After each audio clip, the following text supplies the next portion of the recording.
Anjuran akhlak ini sebenarnya berkaitan dengan bukan hanya antara pahala dan dosa, bukan hanya mendapat kenikmatan surga dan mendapatkan siksa kalau kita tidak berakhlak terpuji, tetapi manfaatnya kita rasakan di kehidupan kita sehari-hari. Karena di dalam hidup kita bukan hanya hidup sendiri. Jadi di dalam kitab pendidikan itu ada namanya kata al-insanu madaniyun bit-tabi'i. Sebebas-bebasnya orang, pasti kebebasannya akan dibatasi oleh kebebasan orang lain.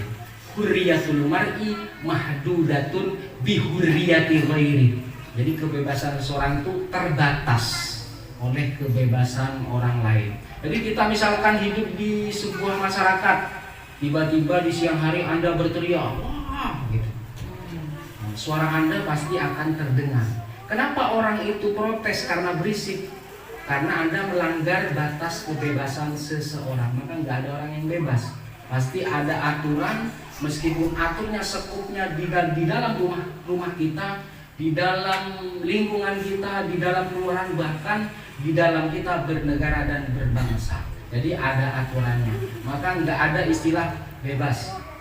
Pasti sebebas-bebasnya orang, dia akan dibatasi oleh kebebasan yang lainnya. Nah, kita akan melanjutkan itu dari hadis wa an Iyad bin Himar radhiyallahu anhu qala Rasulullah sallallahu alaihi wasallam inna Allah ta'ala auha ilayya an tawadu hatta la yabghi ahadun ala ahadin wa la yabkharu ahadun ala ahadin. Jadi yang namanya akhlak terpuji, akhlak tercela itu dia bukan berdiri sendiri.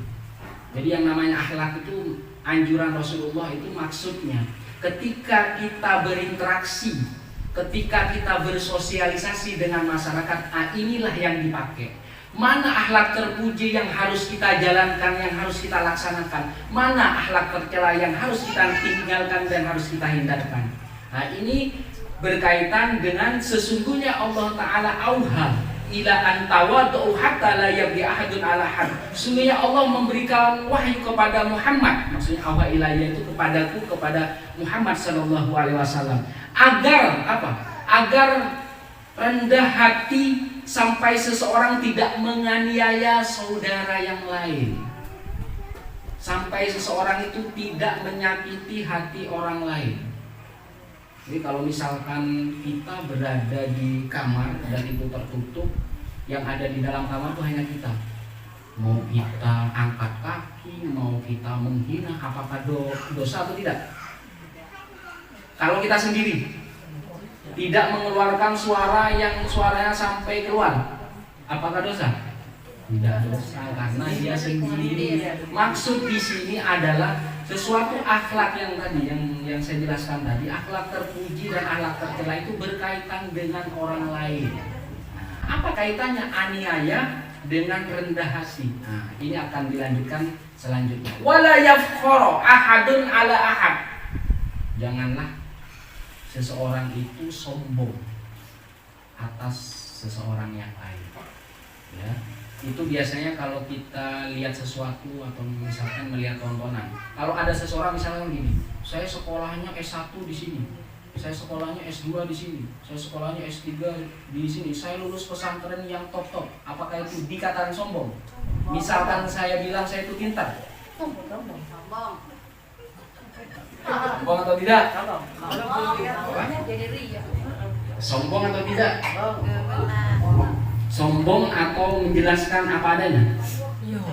Apa? Menjelas sombong atau menjelaskan apa adanya? Atau ingin menguatkan syiar dia? Jadi rendah hati dan sombong itu sebenarnya inti dasarnya, muaranya itu berasal dari hati kita.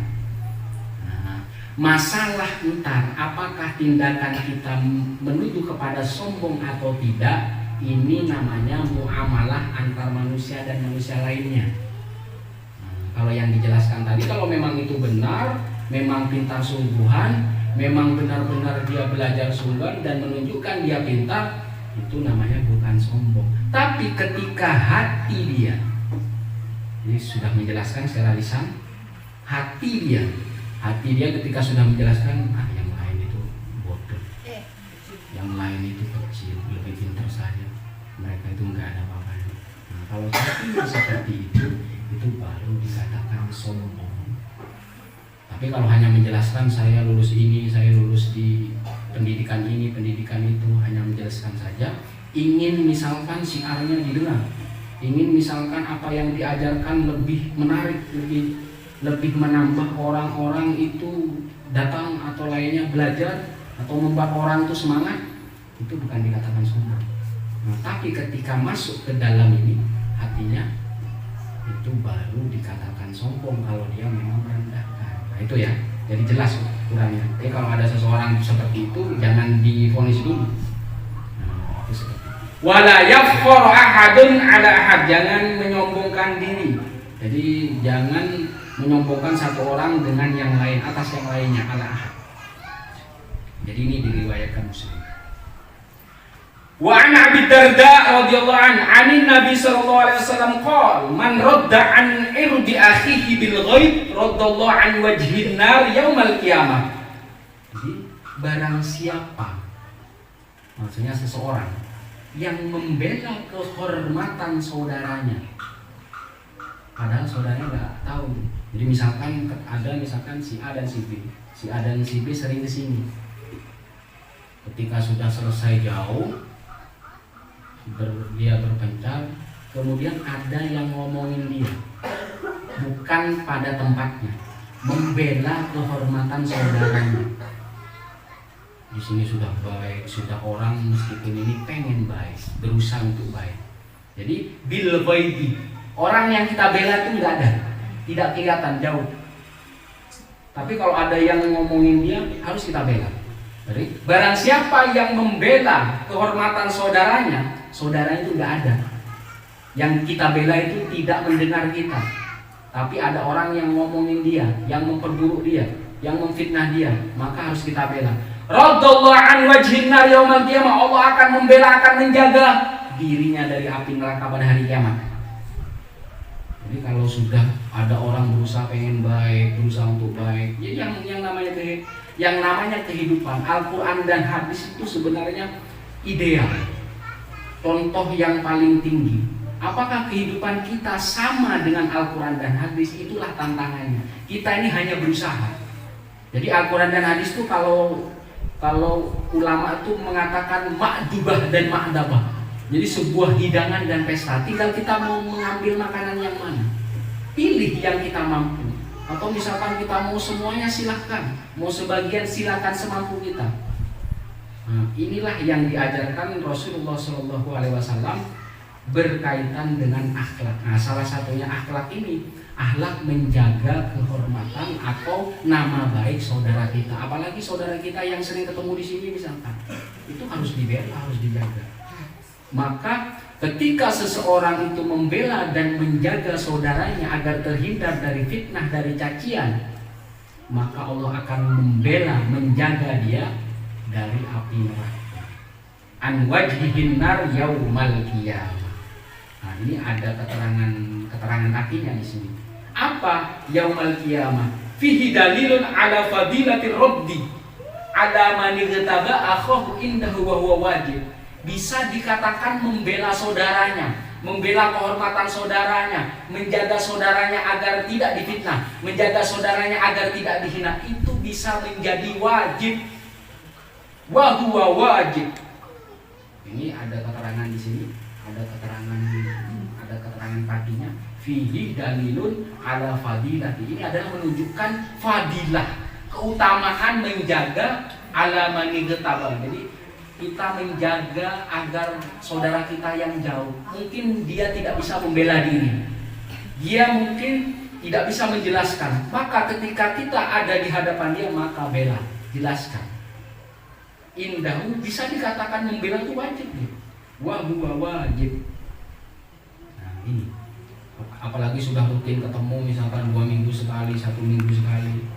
Yang namanya orang ingin berubah, ingin agar dirinya lebih baik, bukan hanya untuk dirinya saja, bahkan untuk keturunannya, untuk keluarganya, untuk kerabat dekatnya. Mungkin hanya dia saja yang hadir untuk sementara. Siapa tahu suatu saat dia bisa hadir semua. Jadi ketika ada seseorang yang memfitnah saudara kita, jadi maksudnya bukan saudara seinya, bukan saudara sedara, bukan saudara kandung, ya ini juga saudara, maka dikatakan di dalam kata mutiara, rubba akhin lam talid huwa lidatu.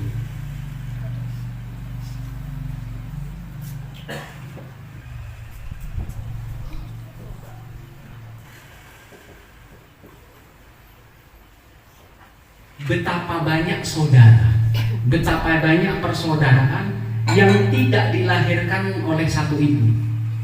Apakah ini dilahirkan satu ibu di sini? Banyak ya ibu. Jadi dilahirkan banyak ibu tapi satu saudara. Kebanyakan saudara itu belum tentu dilahirkan oleh satu ibu. Maksudnya saudara yang sejalan, saudara yang seakidah, saudara yang seiman, saudara yang sebangsa dan senegara. Itu bisa dikatakan saudara. Maka bisa disebutkan ada ukhuwah Islamiyah, ukhuwah watoniyah, ukhuwah basyariyah. Tapi yang diutamakan adalah ukhuwah Islamiyah karena dia seakidah. Itu berkaitan dengan tadi. Maka akhihi di sini adalah saudaranya. Maka betapa banyak orang menjadi saudara itu dia tidak dilahirkan oleh satu ibu. Jadi hadis ini dikeluarkan oleh Tirmidzi.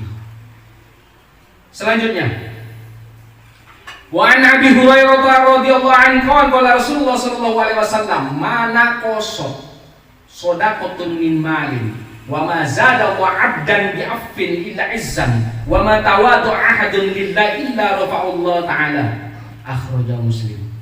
Jadi dari Abu Hurairah radhiyallahu anhu, Rasulullah sallallahu alaihi wasallam bersabda, "Mana qasat shadaqatun min mal." Jadi sedekah itu tidak mengurangi harta. Mana qasat shadaqatun min mal. Sedekah apapun tidak akan mengurangi harta kekayaan kita. Tidak bakal mengurangi harta kita. Tidak berkurang dia. Mana qasat, tidak berkurang harta kita karena sedekah. Wa ma zada wa 'abdan bi afin illa izzan. Allah tidak akan menambah hamba yang memberi maaf itu kecuali kemuliaan. Jadi kadang ada orang yang susah memberi maaf ya karena mungkin disakiti, sangat sakit ya. Wa ma zada wa 'abdan bi afin illa izzan. Saya dulu praktek ini susah. Jadi susahnya itu harus praktek, harus latih, harus belajar ya. Saya dulu kalau berlatih itu saya di kamar sendirian. Saya itu menutup pintu, saya duduk kayak duduk di pojok gitu. Saya bayangin orang yang membenci kita, terus aja, dibayangin aja. Nah, setelah kita siap, setelah kita membayangkan sudah lewat, kita membayangkan itu, maka ketemu sama dia. Kalau masih belum berbicara, liatin aja dia. Nah, makanya latihan berat. Jadi makanya latihan. Nah, ketika sudah bisa memandang dia, maka bicara. Maksudnya adalah bukan kita mau dibully, bukan kita ingin diganggu, enggak. Kalau ada orang yang mengganggu kita, kalau ada orang yang membuli kita, maka lawan. Ya, lawan atau yang sesuai. Kalau dia misalkan ini, jangan mau dihina, jangan mau dibully. Tapi kalau memang sudah terjadi, kalau itu sudah terjadi, itu kan berarti menyisakan sakit hati. Jadi makanya biasakan lihat dia, mengingat dia. Kalau sudah lulus mengingat dia, maka lihat dia. Ketika sudah lulus lihat dia, maka ngomong. Kalau Anda masih susah ngomong ke dia dan dia tidak menanggapi, maka tinggalkan saja. Yang penting kita tidak mempersempit ruang gerak kita. Kalau kita membenci seseorang pasti akan sempit. Wah, ada dia, balik lagi. Maksudnya biar kita merdeka, biar kita tidak sempit. Kita mau kemana, hendak kemana, tetap seperti biasa. Maka kalau sudah membiasakan ini, Kalaupun dia tidak menanggapi, tidak memaafkan kita, atau kita susah untuk memberi maaf, ya udah, biar saja. Yang penting kita punya etikat baik, punya niat baik agar semua permasalahan di masa lalu terselesaikan. Maksudnya apa? Biar kita tidak diikat oleh sebuah penyakit, tidak diikat oleh suatu kesulitan. Maka kalau kitanya sudah lepas, sudah merdeka, ya sudah, biarkan semuanya berjalan seiring berjalannya waktu. Nah, itu seperti itu.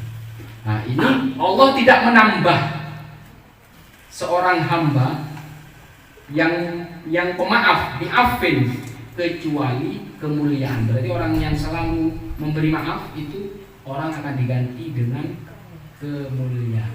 Berarti kalau misalkan yang sadar duluan yang punya salah, ya minta maaf.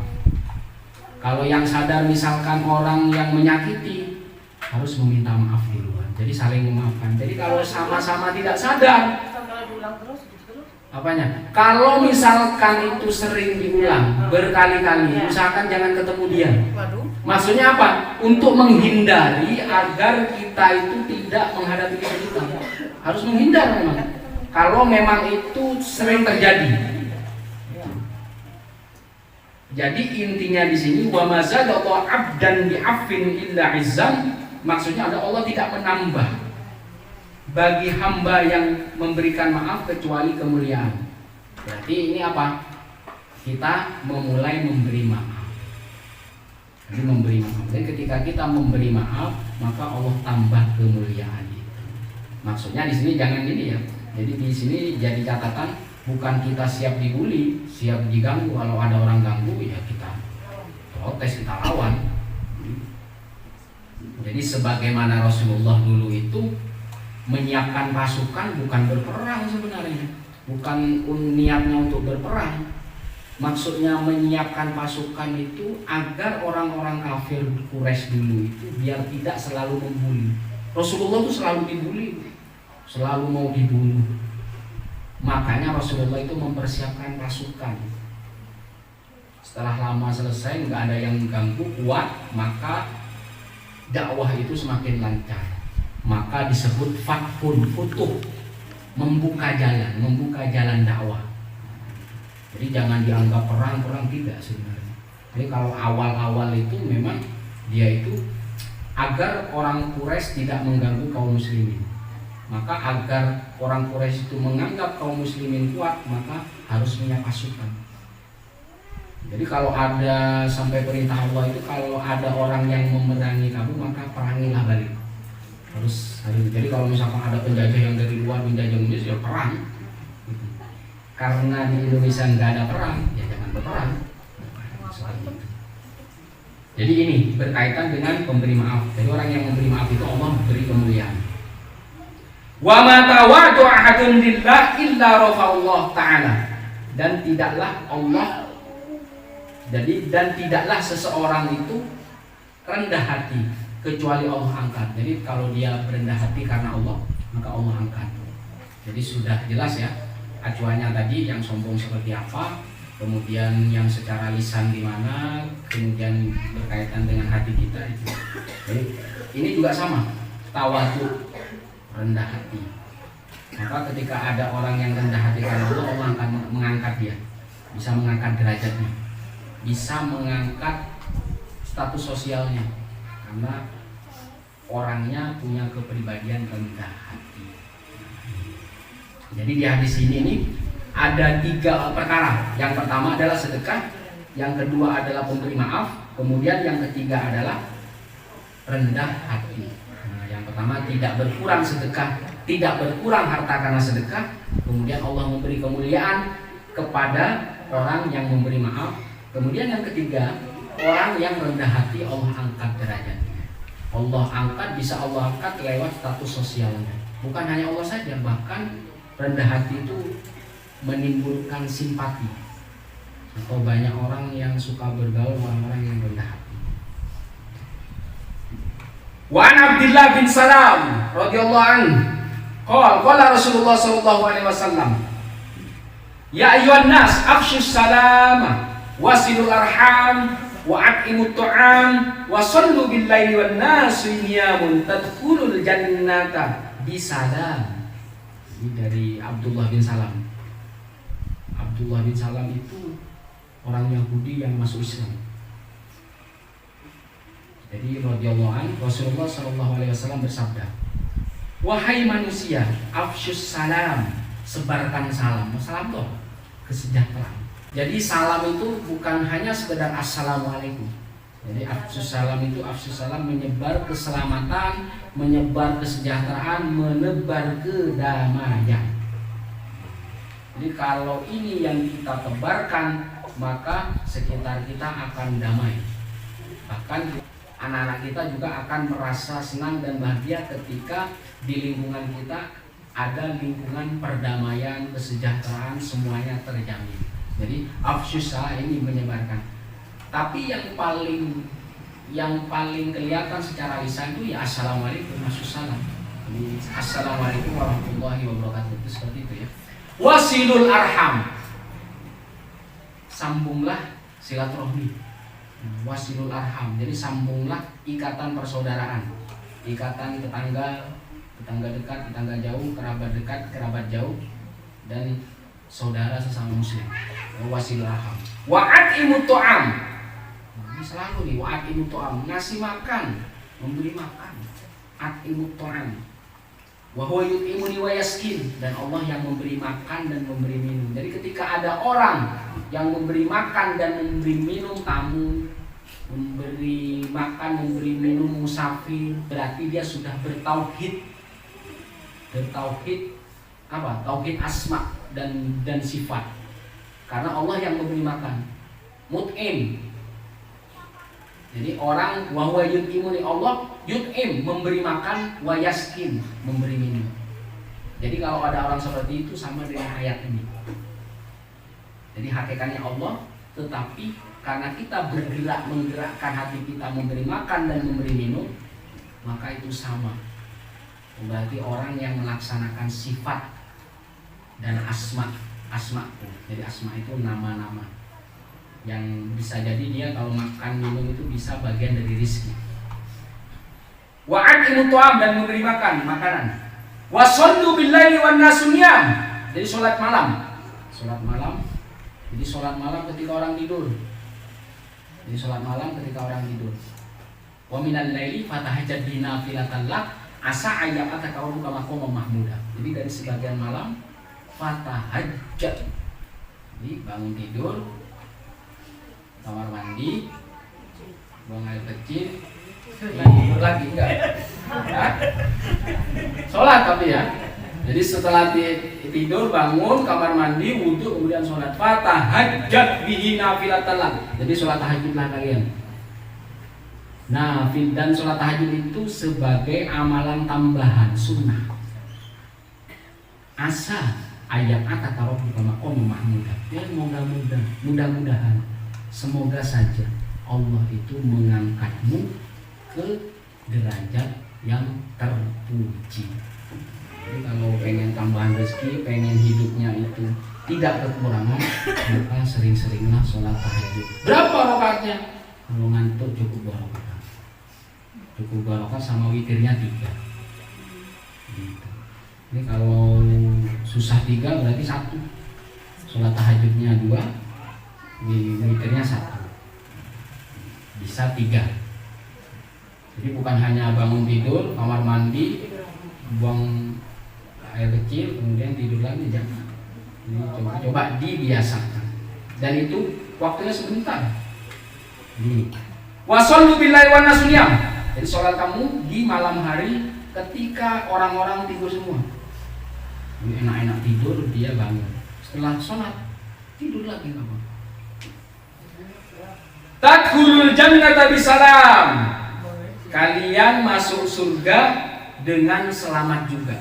Ini ketika orang menyebarkan salam, menyebarkan kesejahteraan, menyebarkan kedamaian, kemudian silaturahmi, kemudian memberi makan, kemudian sholat malam, maka kalian masuk surga dengan selamat.